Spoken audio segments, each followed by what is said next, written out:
APMC ખાતે સ્થાનિક સ્વરાજની ચૂંટણીને અનુસંધાને ભારતીય જનતા પાર્ટી દ્વારા જિલ્લા તથા તાલુકા પંચાયત માટેની સેન્સ પ્રક્રિયાના કાર્યક્રમનું આયોજન કરવામાં આવ્યું હતું।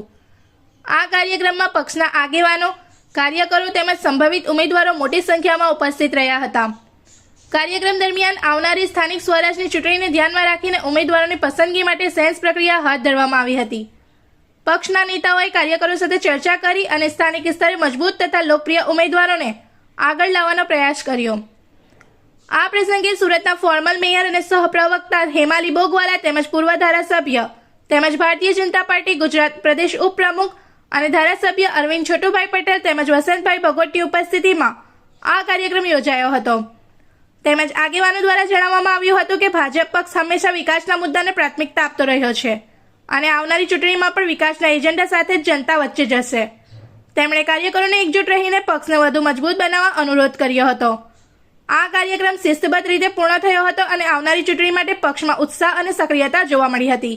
રિપોર્ટર તસ્લીમ પીરાવાલા। નમસ્કાર, Hemali Bogawala, former mayor Surat, સહપ્રવક્તા Bharatiya Janata party Gujarat પ્રદેશ।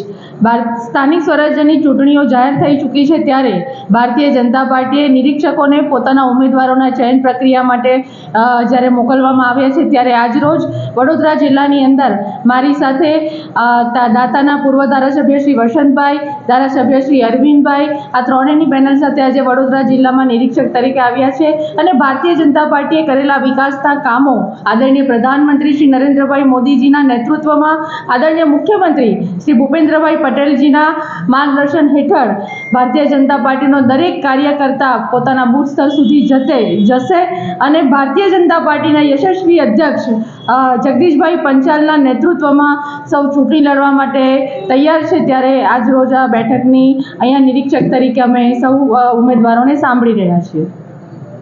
इस वीडियो को लाइक करें, हमारे चैनल को सब्सक्राइब कर बेल आइकन जरूर प्रेस करें हमारी न्यू वीडियो सबसे पहले देखने के लिए।